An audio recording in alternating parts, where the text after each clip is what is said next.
Great is thy faithfulness. Chisel that on my tombstone alongside so many other things. I traveled up this week to Laurel, Mississippi to attend the annual men's retreat that was taking place there this weekend. And it was a conference for men focused on a godly man's love for his family. It follows the same basic course each year, a godly man's love for some particular aspect of his existence. And this year was the family. It was a focus on a godly man's love for his wife, his children, his vocation, which is a broader subject than just his job. It's the totality of what he's called to do. So it's a conference about living out biblical truth in all aspects of family life by faithful and godly men. But there's another aspect of family that I was given the privilege to focus on, and it's a little outside of the bounds, but it's right. I think it's right very much at the very core of what we were talking about, because we don't think of it right away when we think of a godly man's love for his family, and it's namely a godly man's love for biblical masculinity. I am convinced that masculinity, biblical masculinity, is the foundation under a godly man's love for his family. And that's why Brother Carey chose that particular topic to include in the subject of a godly man's love for his family, because in the end, if we're going to talk about a godly man, then we ought to know what a man is. If he's going to be a godly man and love his family, and he's going to be the kind of man who loves his family, then what does it mean to be a man? Especially in a culture that demonizes men, that demonizes masculinity, that considers masculinity to be something that needs to be destroyed. So we included this topic, and so I thought to myself, seems to me we ought to talk about it here too. Talk about it from here. Now, much of the reason that Brother Carey asked me to preach on this particular subject at the conference is because he knew that I had spent a year with the men here at Grace Fellowship working through a book by the title of Masculine Christianity. It's written by Zachary Garris, and we had spent, like I said, a year in this book and talking about masculine Christianity. But I'm not going to preach the book, okay? The book has to do more with masculine Christianity in a general sense. How do we restore Christianity to what it's supposed to be?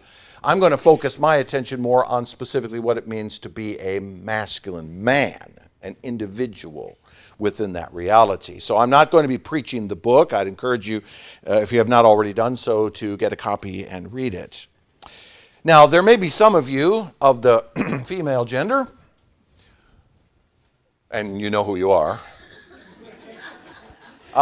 who may be thinking to yourself, oh good, I get an hour of sleep this morning.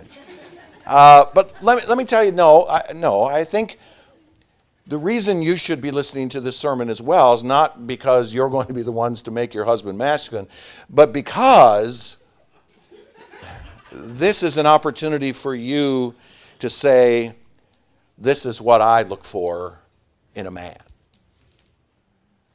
I think that's part of what's wrong with much of our society today, that women have moved away from the idea of what is a man themselves, and thus there's a problem. Now, as I said, we live in a day where masculinity is fraught with both trepidation and misinformation. You come to a pulpit to preach a sermon on masculinity, and you are inviting people to picket your church.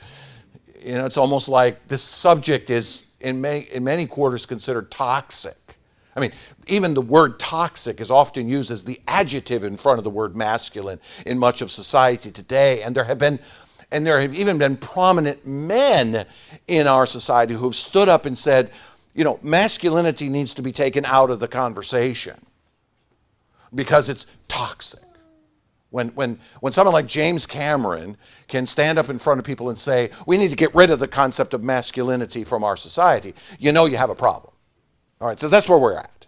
We're living in a culture in which masculinity is toxic or considered toxic, and it's even caricatured in such a way that the goal is to laugh it out of existence. Caricature it in such a way that everybody thinks that it's something that it's not, and then just laugh it out of existence and replace it with something else.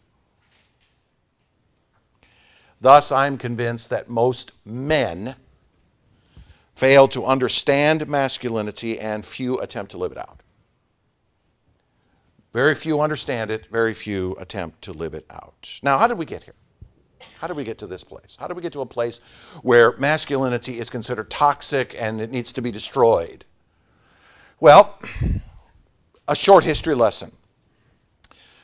Radical feminism rose in the late 19th and early 20th centuries, pushing an agenda to elevate women. I'm going to put that word elevate in scare quotes, okay? Because in many ways, it didn't actually elevate women. It did quite the opposite of that. But the goal was to elevate women into positions of equality with men. The goal of radical feminism was to turn women into men. That was the idea. To take women out of the home and out of the lack of opportunity, quote unquote, that existed in the home, and allow them to go out into society and be everything that a man could be. In other words, to go and be a man. That's the essence of radical feminism. To make women equal to men in both their nature and their role.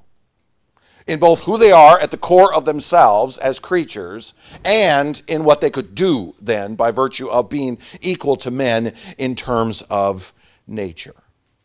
In other words, to make the argument that since women are human, like men, they should therefore be treated exactly equally to men and then be allowed to do everything a man could do. Or quite literally then, to say that in more simpler terms, to go be men. Just go be a man. That's basically what it was about.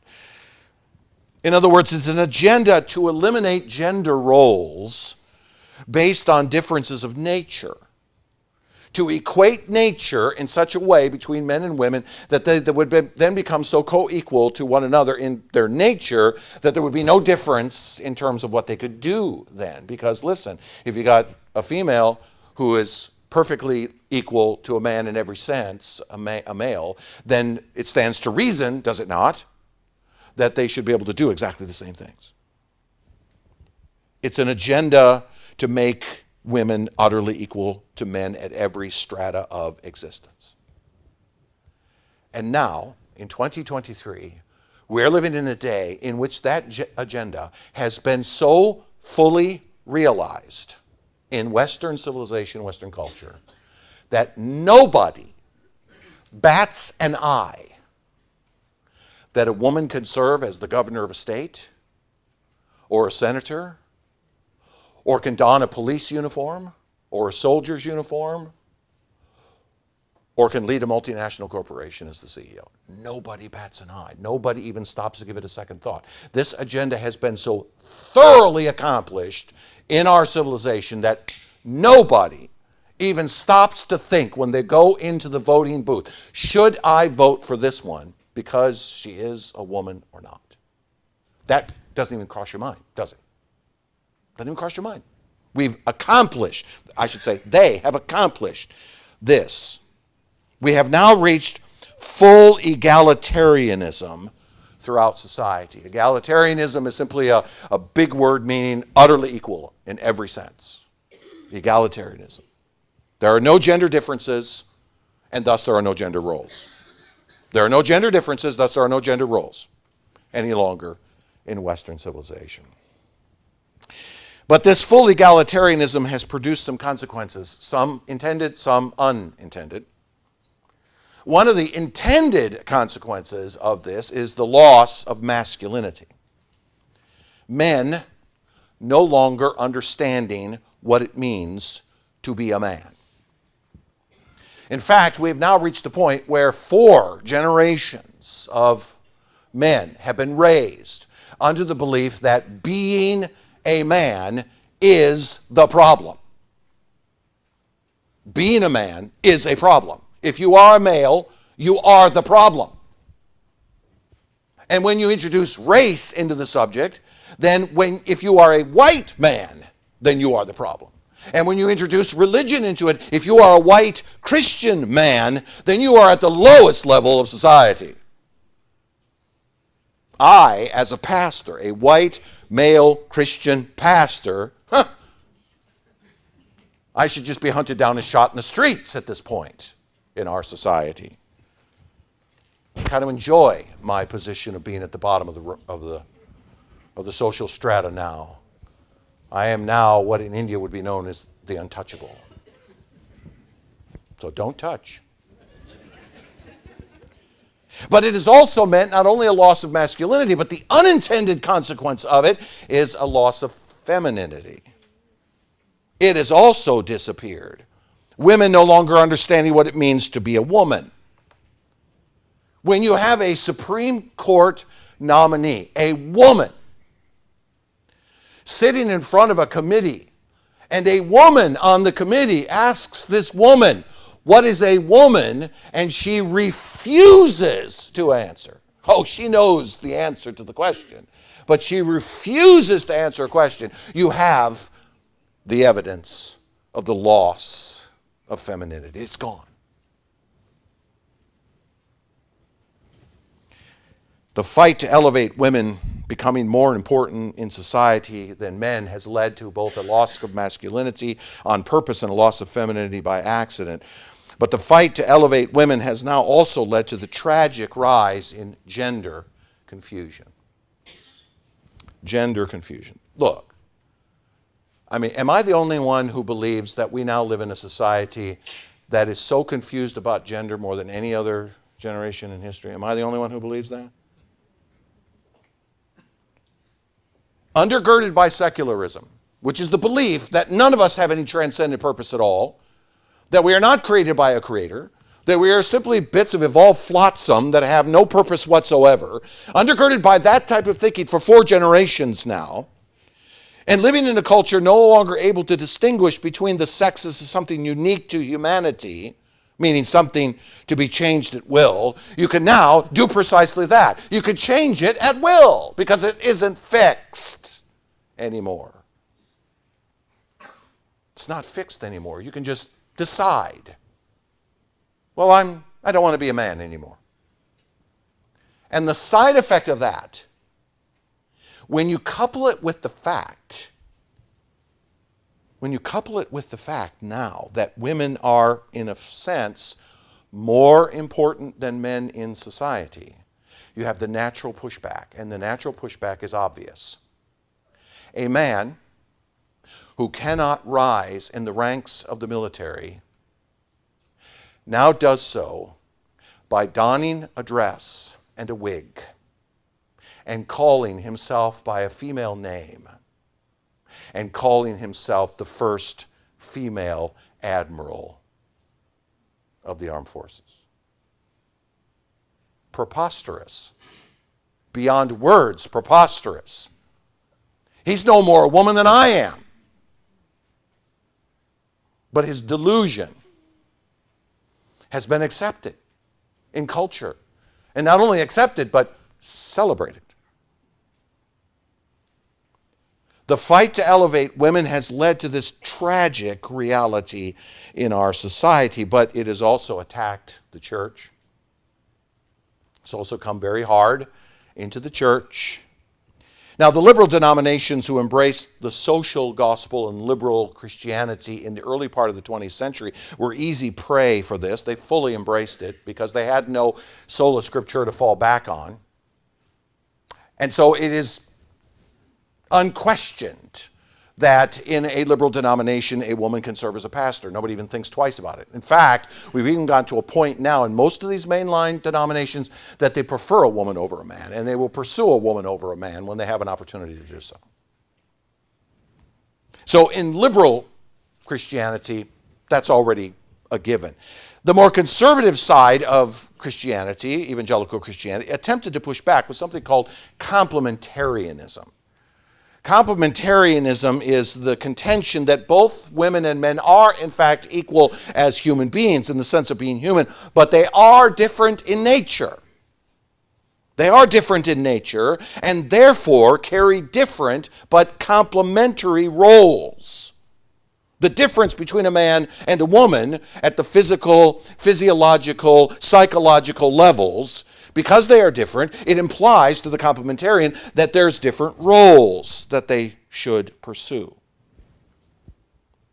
And so complementarianism was an attempt by evangelicalism to push back against radical feminism. However, Garris, in his book Masculine Christianity, argues that complementarianism has been a dismal failure.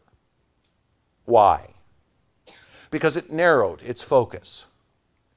Because the complementarians of the 20th century were not willing to take their complementarianism out of the church and of the home into the society. They retreated into the home, or more specifically into the Christian home and into the Christian church. And so egalitarianism found easy prey because complementarianism was so narrowed to just those places that they became ripe for picking. And now it's only a matter of time before churches that were very complementarian will shed that. And we're already seeing evidences of it. Rick Warren's former church, Saddleback, in California, after he retired a few months ago, installed a man and his wife as co-pastors of the church, and the Southern Baptist Convention has disfellowshipped themselves from that church. And the response by the culture has been predictable. What Garris argues in his book is that Christianity needs to return to patriarchy. Whoa. You want to talk about an ugly word? Okay, there's one. It's far more ugly than propitiation among synergists. Trust me. Patriarchy. The word patriarchy is actually a simple little word. It simply means father rule. Christians believe in father rule because we have a heavenly Father and we have the Son who is under him. We already believe in father rule, but apparently we can't project that beyond the scope of just our understanding of the gospel. It can't go out any further than that. But to make it more specific to us, in this context, what we need to do is men recapturing their God-established role of headship, to retake their role as the head over the created world, just as God is Father over all things, to take up the mantle of leadership as God intended it to be. Fundamentally, the problem we have is to understand masculinity must imply that we understand what it means to take up our God-given role. So here's the thesis I'm going to put, therefore, at the heart of this sermon, and it goes like this. The godly man loves his family. The godly man loves his wife. The godly man loves his children. The godly man loves his vocation. The godly man loves his family out of a deep and reverent understanding of what it means to be masculine, according to God's revealed plan. What has God said on this subject? And the godly man understands what God has said. The godly man says, what does God say about being a man? And I will be that. And to love your family, men, is to know what it means to be a man. So, to do this, we are going to first have to define the term masculine. Why? I already said, because we don't know what it means anymore. Okay, so we're going to start with the definition of masculinity, and then we're going to have to understand masculinity biblically. Okay, because as Christians, we're going to define it not from our own sense of some sort of whatever we want to pick out of the air, but we're going to have to define it biblically, and then we're going to have to apply it to ourselves. What are we going to do with that then? And I want to do it like this. Typical rhetorical approach, I want to start with the negative, what is not, and then move to what is. Okay? So we'll start with the negative first, then we'll move to the positive. So I want to start with the definition of masculinity by telling you what masculinity is not. Okay, so let's talk about what it's not first. First, masculinity is not machismo. Masculinity is not macho. Growing a beard, smoking a cigar, drinking scotch, shooting a rifle, playing hockey. All those things are great, but they're not the definition of masculine. Okay? I don't do any of those things. Yet I consider myself to be masculine. Okay, so it's not machismo. It's not, remember Tim Allen's famous method of understanding masculinity in the 90s, right? Home Improvement, right? What was his masculinity? But if you watch that show, if you watch it through the entire series, you will notice that he moved away from that. From the beginning, it was quite strong at the very core of the show, and then it moved away because he recognized that even he couldn't hold on to that as true masculinity. Okay, so it's not machismo. And secondly, it's not anti-woman. It's not the opposite of being a woman. Masculinity is not the opposite of certain feminine qualities like compassion and nurturing and caring. There are some men who think that. They think, nurturing, that's for women. Caring, that's for women. We don't do that. We're men. No, masculinity is not anti-woman. True masculinity embraces caring for others, but it does so in a way that's appropriate for men. It's a method of caring for others, the weaker sex, in a way that's appropriate for us as men. So it's not anti-woman. And then thirdly, and most of you women will appreciate this one, it's not dictatorial. Okay? It's not coming home from work, throwing yourself down in the recliner, kicking your shoes off and go, "Woman, bring me a beer." Now that might be machismo too, right? But it's not dictatorial.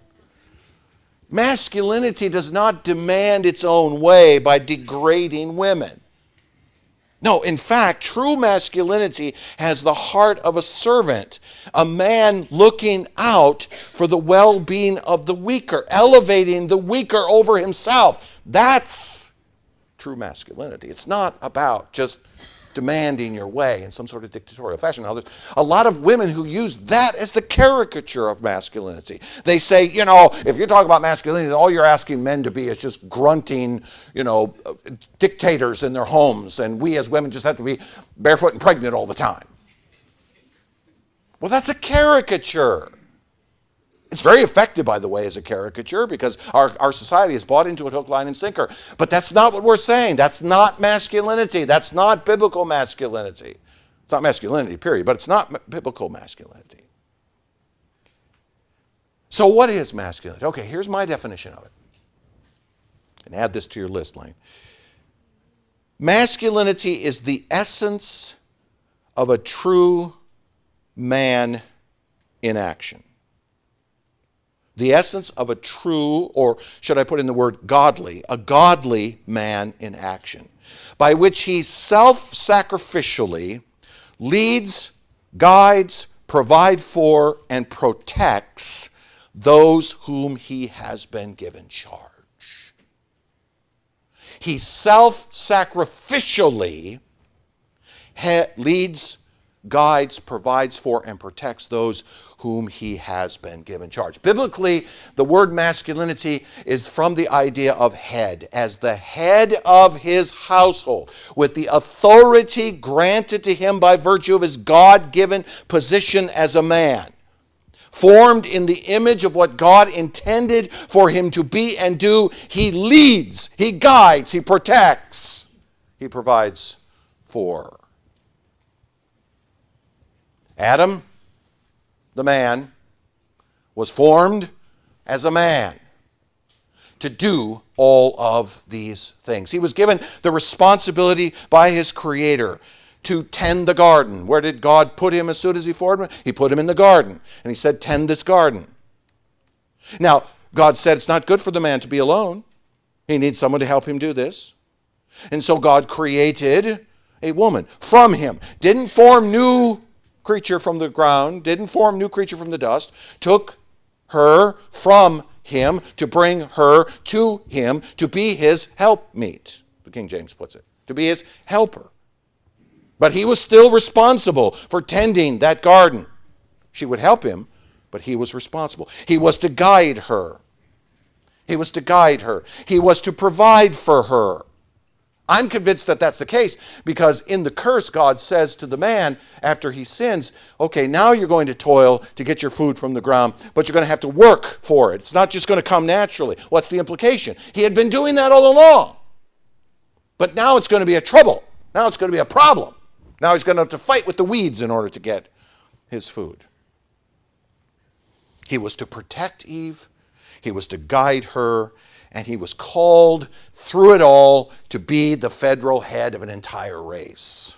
Reformed theology is built upon the foundation that we believe that Adam's sin cursed the entirety of humanity into sin as the head of the race. Where he went, we went. He was the head of his household. He had been given the authority by God to do these things. And not just the authority to do them, but the responsibility to do them. And therefore, masculinity is about picking up the mantle of that leadership and doing what it is that God has commanded us to do as men. In other words, it's a man living out what it means to be a man. Taking his headship authority seriously. In the home, as a husband, leading his family. In the church, as a shepherd, leading his flock. In the world, as a man, leading others by proper example of what it means to take authority in whatever sphere of authority you have been given. To be a man. Lead, guide, provide for, and protect under the authority that God has given you and the responsibility that God has given you to do that.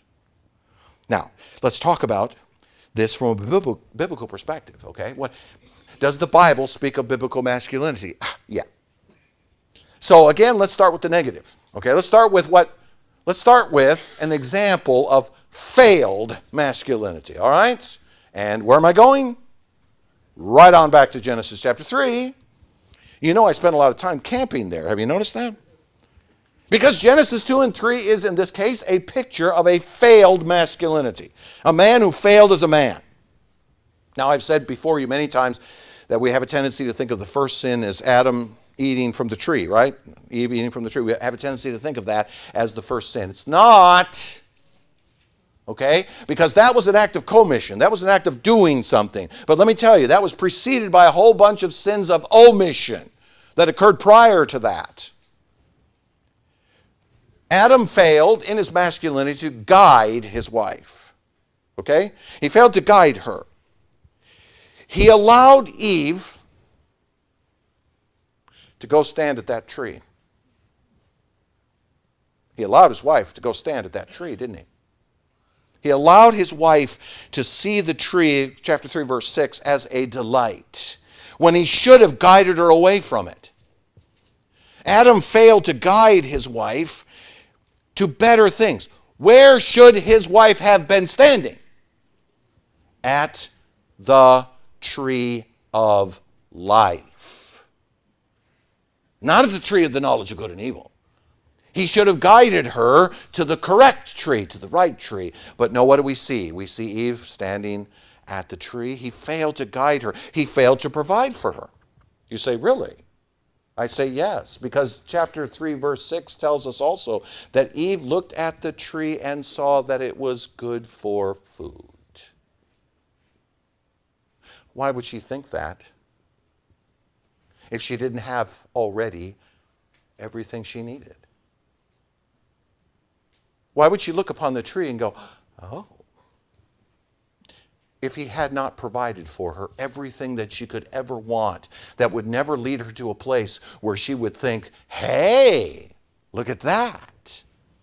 He failed to provide for her so well that she wouldn't even consider it as a source of food.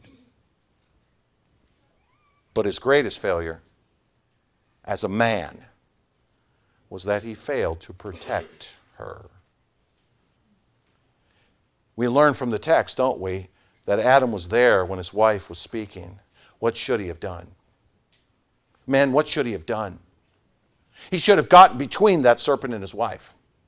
He should have stood in between them. He should have looked that ancient serpent in the eye and said, get away from my wife. You have no authority here. I'm the authority in this garden. Get away from my wife. In fact, I am convinced that he should have grabbed that ancient serpent by the neck and thrown him out of the garden and said, don't come back. If I see you here, I'm going to throw you out again. That's what he should have done. But instead, he watched while his wife conversed with the serpent. I'm convinced, as I said, he had been given dominion over the serpent. You go back to chapter 1, you look at what God said to him. You will have dominion over all things, including things that creep upon the ground. And I think that's a veiled reference to you'll even have authority over Satan. Adam knew who he was. He failed to guide his wife. He failed to lead his wife. He failed to provide for his wife. He failed to protect his wife. And the failure of Adam to take his headship authority seriously cast the entire human race into sin. His failure to be a man doomed his progeny. Doomed his progeny. That's a picture of failed masculinity. Let me show you a picture of excellent masculinity. Now, I'm not going to go camp in Ephesians 5. Most people would think that's where you ought to go, right? Okay. I left that for the other guys to deal with because I knew everybody at the retreat was going to want to camp in Ephesians chapter 5. So I decided I'm going to go someplace else. And I noticed in the course of Garris's book that he quoted from another passage. He used it as a proof text for a point that he made, but it had an impact on me, and I take you to it. It's in 1 Thessalonians chapter 2. If you have your Bible, I'd encourage you to turn there. 1 Thessalonians chapter 2. Here's a picture of excellent masculinity. Here's a picture of a man who succeeded as a man, okay? And I want you to notice the imagery that's painted. In the first 4 verses of this chapter, Paul is describing in his letter here how he and his team arrived and what they were doing when they got there. You remember Paul and his team were over in Eastern Asia, Western Asia Minor, and he wanted to go north into Asia, but the Spirit of God prevented him, and he got the Macedonian call from the man who said, come across, and so he went across, and they went to the city of Philippi, and there they preached the gospel to Lydia and others at the river and had a few converts, and then they got thrown out of the city after being arrested, and you remember the whole story with the jailer and so forth. They wind up at Thessalonica. And Paul says, this is how we came to Thessalonica, verse 5. For we never came with words of flattery, as you know, nor with a pretext for greed. God is witness. We didn't come to your town looking for a handout, okay? We didn't come to your town looking for you to give us something. It's not why we were there. Verse 6. Nor did we seek glory from people, whether from you or from others, though we could have made demands as apostles of Christ. He says, we didn't come to town looking for something from you, okay? And we didn't come to town demanding that you raise us up to be important, okay? We could have. I mean, Paul speaking here, I'm an apostle. I had the authority to demand from you that you give me money to support me. I have every right, Paul said, to ask it, but I didn't. Our team didn't ask you for anything. Verse 7. But we were gentle among you. Now watch this imagery. Like a nursing mother taking care of her own children. So being affectionately desirous of you, we were ready to share with you not only the gospel of God, but also our own selves, because you had become very dear to us. Now notice the imagery. Paul takes the image of femininity and puts it there in front of us. Because he says, that was our approach to you at Thessalonica. We came because we were concerned about you. Because we saw the, the difficulty, the trouble that you were in. And we knew that the only answer to that was the gospel of Jesus Christ. So we didn't ride into town on some great white horse as some sort of savior folks coming in to make a name for ourselves and get rich. No. We came because we were deeply concerned about you, like a mother with her children. We were concerned about your soul so much that we were willing to give ourselves to you. We didn't take a nickel from you. We gave you something because we had deep concern for you. Paul the man says that was the basis of why we did what we did. Our concern for you, our love for you, our desire to have you receive something so wonderful from us, like a mother nursing her children. Now, if we stop there, we might get the wrong impression of masculinity. But notice what Paul says next. In verse 9, he says, "For you remember, brothers, our labor and toil. We worked night and day, that we might not be a burden to any of you, while we proclaimed to you the gospel of God." That's Paul's way of saying, listen, we came to town. We didn't demand that you pay our salaries. No. We set up our tent-making shops. We got busy working with our hands. We did what we needed to do during the day so that we could earn a living, so that we could then preach the gospel to you at night. That's what he did. That's what he did everywhere he went. He said, we didn't come demanding that you give us anything. We came to work. We worked hard because we were concerned about you, because we were caring for you, because we desired to nurture you with the gospel. We worked our souls off to accomplish it. We got busy. We worked. You are witnesses, verse 10. And God also, how holy and righteous and blameless was our conduct toward you believers. We put you first. We put you first. Now see how he turns the picture when he says, "For you know how like a father with his children, we exhorted each one of you and encouraged you and charged you to walk in a manner worthy of God who calls you in his own kingdom and glory." He says, listen, we worked, and we worked like fathers. We treated you like fathers treat. We nurtured you, we cared for you, we loved you, but we did so like men. We worked, we served, we honored you, we provided for you, we guided you, we led you, we protected you like a father with his child. See it? See the dichotomy between the two is actually a nice complementarianism in there. A caring and a nurturing, a desire to love and be compassionate, and yet at the same time to recognize that the way to accomplish that is by rolling up our sleeves, getting to work, being a father who provides, who cares. See it? That's a picture of excellent masculinity.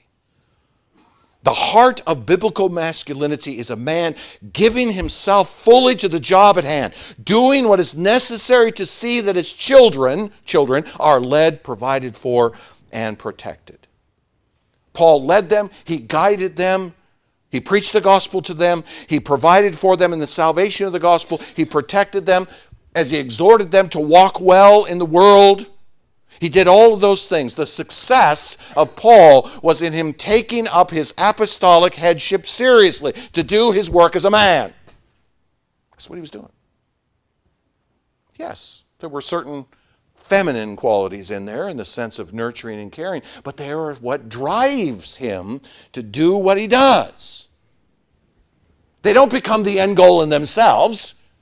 They become the passion behind the hard work.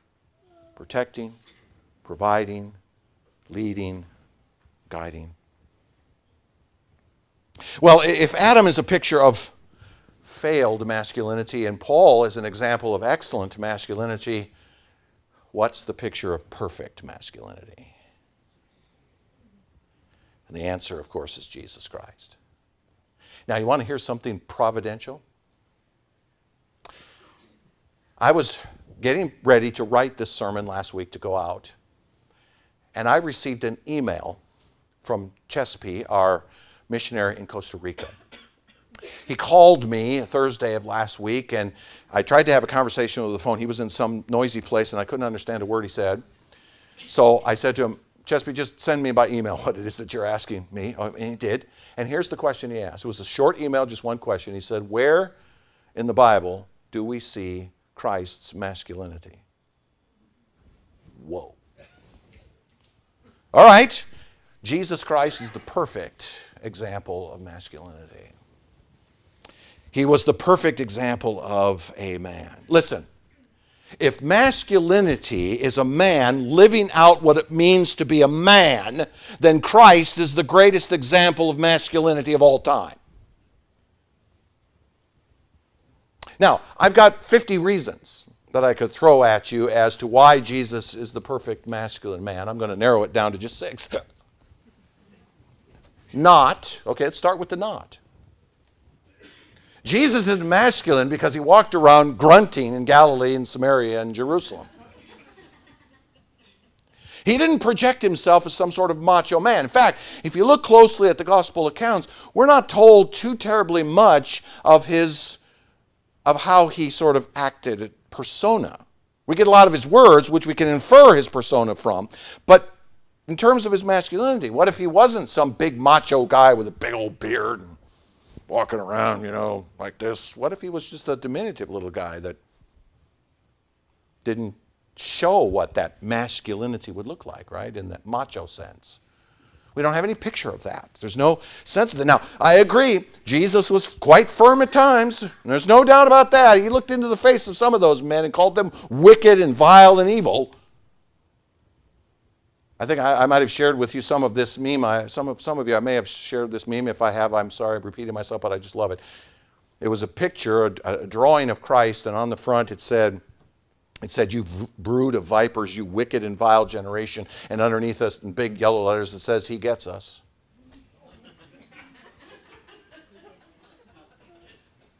Yeah, he gets us. Yes, he was quite firm at times. But there's no hint that he is some sort of macho man. So that's not what makes him macho. What makes him masculine. What makes him masculine is that he does all of the things I just mentioned. First, he leads his family. And who is his family? His family is us. His family is all who belong to him. His bride, right? Revelation chapter 19, verse 9 calls the elect the bride of Christ. There's a great marriage supper that we're all going to enjoy when we get to go to the reception. Jesus leads his bride. And how does he do that? He leads his bride out of the marketplace of slavery and sin. Jesus Christ is the consummate Hosea who went to the marketplace of sin and slavery and buys us, Gomer, out of slavery. He leads us out of that. He leads. He provides for his family. Not only does he lead us out of Gomorrah, but he also provides for us everything that we need. Everything we need. He is the one who's provided us our redemption in every sense of the word. He has made atonement. He has satisfied the wrath of God. He has satisfied the law of God. He is the one who's been raised from the dead in anticipation of the day that we shall be raised. He's provided for us every single thing we need. Or, in other words, we ought not to be like Eve, looking at the tree and going, that looks delicious. Because he has provided for us everything that we need. There's nothing more we need. He's provided it all for us in his willingness to come as a man. And he protects his family. He protects that family too. Jesus interposed himself between us, his bride, and the devil. When he went to that cross, he interposed himself. He stood between that ancient serpent and me and you. And he said to that ancient serpent, "It is finished." We might translate that as, "You are finished." He interposes himself. And not only does he interpose himself between us and the devil, but much more importantly, he interposes us between us and God, who brings his wrath to bear against the sinner. Jesus Christ stands between us and the Father and appeals to the Father on behalf of his own blood for us. That's a perfect picture of protection. And not only does he interpose himself at the cross, but he interposes himself between us and the Father every minute of every day as he sits at the right hand of the Father, protecting us. He sends his Spirit to hold us fast to himself. He protects his own. All that the Father gives me will come to me, and I will lose nothing. Nothing of all that he has given me. Our Lord leads, our Lord guides, our Lord protects in a way never done by anybody else. He sacrifices himself for his family by giving of himself. All of this is done, as Paul himself points out in Ephesians 5, all of this is done self-sacrificially. Christ says, it's not about me, it's about them. I'm not dying for me, I'm dying for them. It's very much what Paul was saying when he said, we didn't come to town for us, we came to town for you. Jesus said, I came to this earth for them, not for me. I've come to do my Father's will, not my own. Yes, it is true that God gave him then the name above all names, and all glory and honor belongs to him because he has done this. But he had to pass through that obedience in order for it to be true. He had to sacrifice. He had to give up his own desires, give up his own life in order to accomplish the work that the Father had given him to do. That's 5. Here's 6. He came as a man. The incarnation is the Son of God entering into a man. He chose to become a male, a man. A human man, that's true, but he also gave himself to be a man. Not only with a human nature, but the specific form of a male. And let me suggest to you that this is consistent with Adam. He came to be the last Adam. He came to be what Adam wasn't. He came to accomplish what the first man, who should have protected his wife, who should have provided for her, who should have guided her, what he didn't do, he, Jesus, came to do as a man. He took his headship authority seriously, accomplishing fully what the first Adam failed at. The first Adam failed in all of those respects. He didn't sacrifice himself for his wife. He didn't guide. He didn't lead. He didn't protect. He failed at all of it. And the result was this sin-filled world. But Jesus Christ came in the form of a man, and he took up his headship authority, the authority given to him by his Father, just as Adam had been given that authority. Jesus took it up, and he gave himself for those who needed his headship. So at this point, you should have a pretty good idea of what biblical masculinity is all about. So let's talk about that thesis again. The godly man loves his family, his wife, his children, his vocation, out of a deep and reverent understanding of what it means to be masculine. So what do we do with that? If it's God's revealed plan for us as men to act like men, then what does that mean for us? What do we need to do? How do we approach this? Well, let me suggest that there are 3 things we need to consider. Number 1, as men, we need to recognize the specific spheres of influence to which we have been called to head. Okay? You got to start out with the obvious. Where has God placed you, O man, to lead? For you, our husbands, you know one answer to that question. For those of you who are fathers, you know one answer to that question. For those of you who have some sort of managerial leadership responsibility in some place, you know an answer to that question. What are the spheres where you have been required to step forward and lead? See, so much of our society today, the idea is well, you don't really need to worry about that. It'll just take care of itself. And this is why we have 26-year-old males still living in the basement of their parents' homes. Because nobody has said to them, get a job, find a wife, have children, build a family. Because that's what God has purposed you to do. We don't do that anymore. So the first thing we're going to have to do is we're going to have to stop and we're going to have to ask ourselves, where has God given to me the responsibility to take up masculinity? Okay, step one. But then the second step is going to be to take up the mantle of headship then.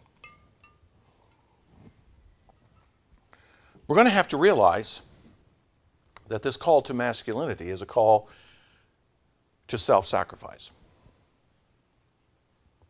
It's not about you. Not about you.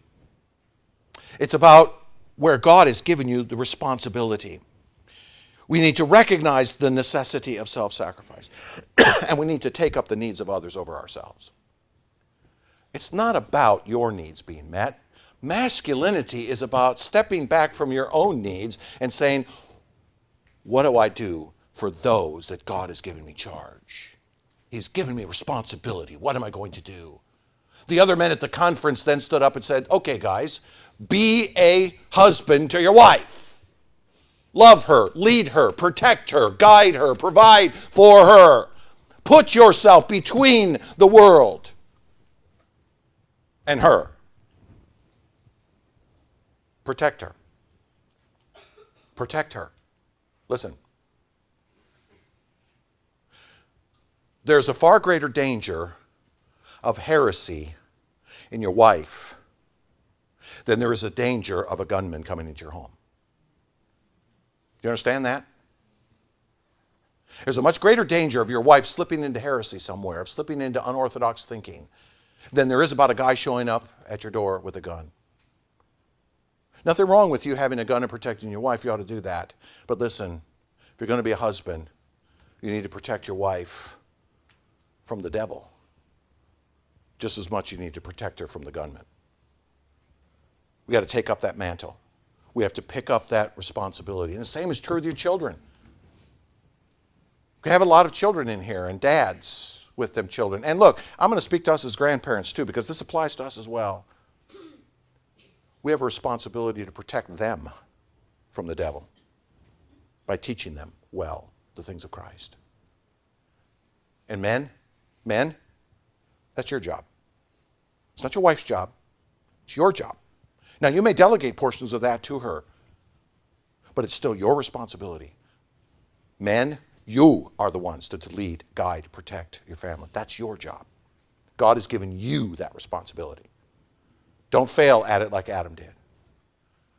Succeed at it like Paul and Christ did. Know what the sphere of influence that you have is. Take up the mantle of leadership and then work to guide, provide for, and protect. Do the hard work. There's no sense in the New Testament that this idea of masculinity is easy. It's the hardest job you've got to be a husband. It's the hardest job you've got to be a father. It's the hardest job you've got to be a man. But God has given to you the authority to be that man and the tools that you need. He's given you the Word. He's given you the Spirit. He's given you the church. He's given you other men to help you do this. Iron sharpens iron. So, gentlemen, let us love what it means to be a man. Let's love what it means to be a man, even though the world out there hates what it means to be a man. You take up the mantle of leadership in your home. You stand up and guide, provide for, and protect your family, and the world's going to hate you for it. That seems odd, doesn't it? But you know why they hate you for being a man? Because they hate the God that gave you that authority. They hate the God that gave you that authority. Why? Because they believe they're in charge. And they're not. God is in charge of his world. And he's given to us as Christian men the responsibility to take it up. They hate God, who made us to be men, but we know his purpose in it. And my advice to you, women, let your men be men. Assume your responsibility as a woman. Now, I could probably flip this over and preach the other half of that, right? Okay, what is biblical femininity? But look, the biblical femininity should be obvious from a discussion of biblical masculinity, right? I suspect if I asked you to raise your hand, I'd be willing to bet the vast majority of you would raise your hand if I said, do you want your man to be this? And you would. And you know why? Because God made you like that. Submission is an ugly word in the world, but submission is a beautiful word in Christianity. We submit to Christ and we submit to one another and we submit wives to husbands because that's what God has purposed. We should love that. We should love that. We should love that, right, guys? We should love that. Here's what Paul says then in verse 11 and 12 of the passage I read to you earlier. He says, for you know how, like a father with his children, we exhorted each one of you and encouraged you and charged you to walk in a manner worthy of God who calls you into his own kingdom and glory. We do this masculinity thing in his kingdom, not the world, in his kingdom. If you belong to his kingdom, you belong to a kingdom where masculinity is a part of what it means to be a man. We follow after him, and we love him. Men, let's be men, as men are called to be by God.